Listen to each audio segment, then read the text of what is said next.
Dans Découvert dans Secret 2, nous avons vu comment une espèce extraterrestre inamicale, c'est le moins qu'on puisse dire, exerce un contrôle sur nous, les humains.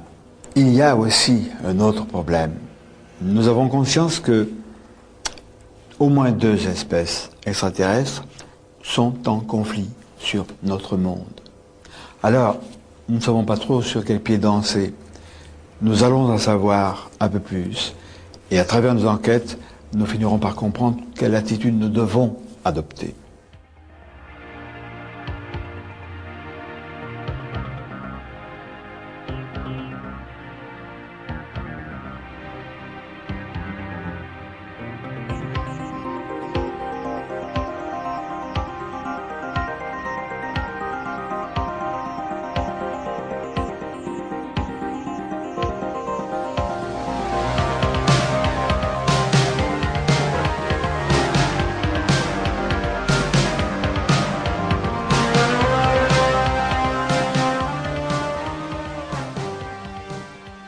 Les contacts peuvent être uniquement visuels.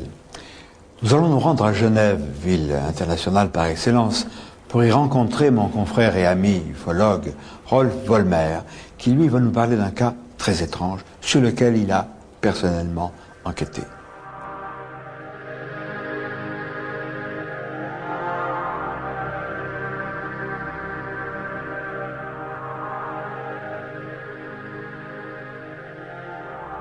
Rolf Vollmer, tu es à la tête d'un groupe qui s'appelle FEMIS. Alors nous avons ce groupe ici à Genève depuis plus d'une vingtaine d'années. Nous étudions tous les phénomènes mystérieux qui peuvent exister. Nous ne nous cantonnons pas seulement aux ovnis. Tu as fait une observation qu'on peut qualifier de époustouflante. Ça s'est passé quand? Alors, c'était le 6 septembre 1987. À 10h30 du soir, une femme m'appelle par le téléphone et me dit « Écoutez monsieur, j'ai vu une chose extraordinaire, vous n'allez pas me croire.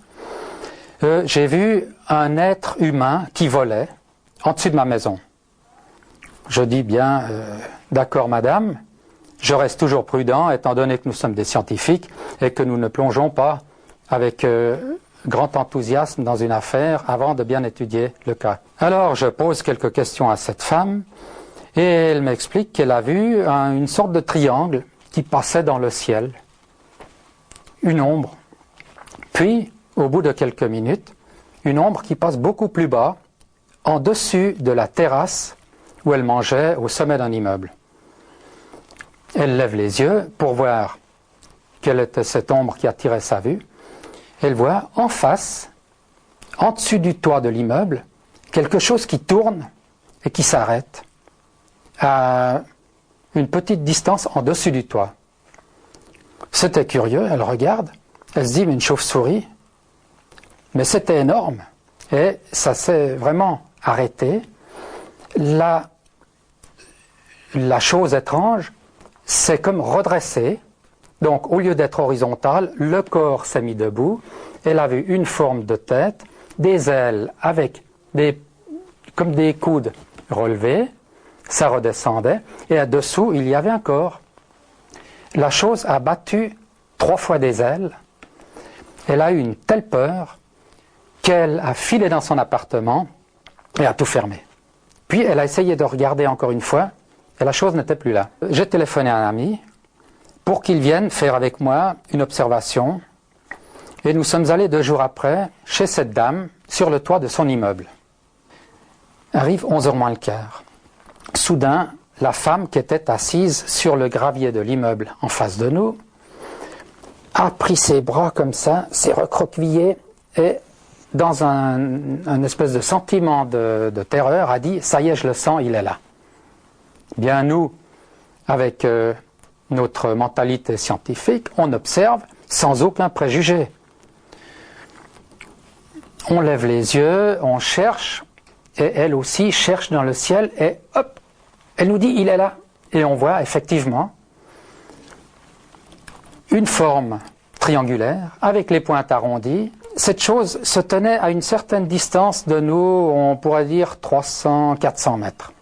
Elle a passé pendant 4 secondes environ, a été visible. 1 heure après,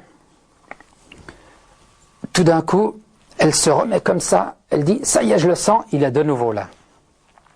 Alors, on regarde le ciel, elle regarde le ciel, mais elle regarde dans l'autre sens. À ce moment, je vois, et mon collègue aussi, une sorte de triangle noir qui volait dans le sens contraire.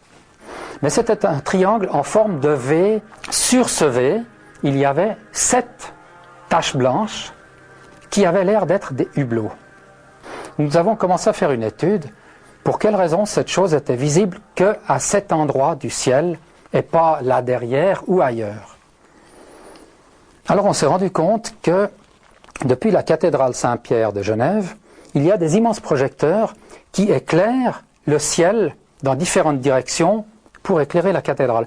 On a pris tout un matériel, malheureusement, comme cette chose se voit pendant un très court instant, il n'est pas possible de le voir et puis encore de faire une photo, parce que c'est trop tard, 3-4 secondes.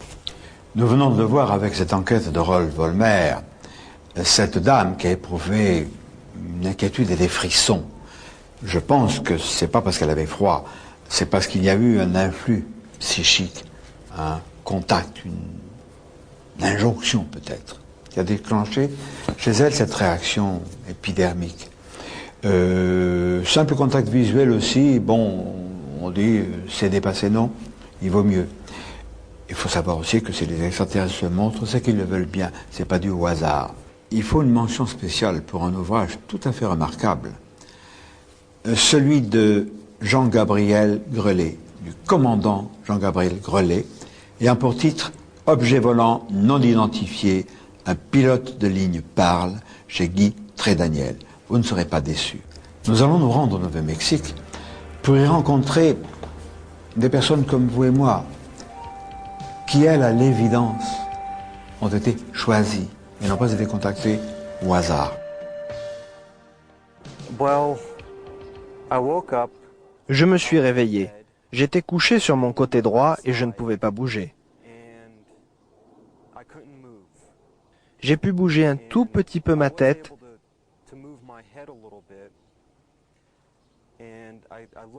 et j'ai pu voir au-dessus de mon épaule droite ces 3 silhouettes blanches.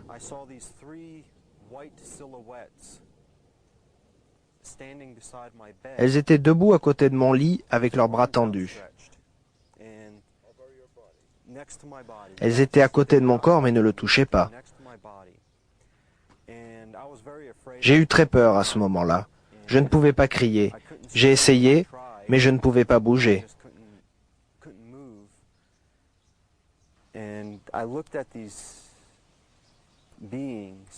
J'ai regardé ces êtres quelques secondes, mais je n'ai pas pu les voir clairement car je n'avais pas mes lunettes sur moi. Ces 3 silhouettes n'étaient pas si hautes que ça, puisque je ne regardais pas vers le haut pour les voir, mais juste sur le côté alors que j'étais couché.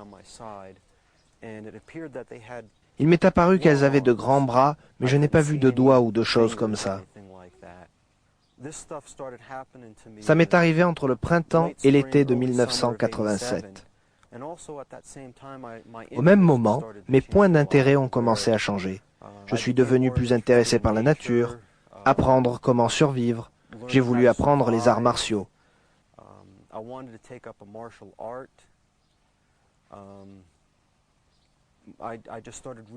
Et j'ai commencé à lire tout, absolument tout ce que je pouvais. Cela m'a permis de me pencher sur les ovnis plus sérieusement.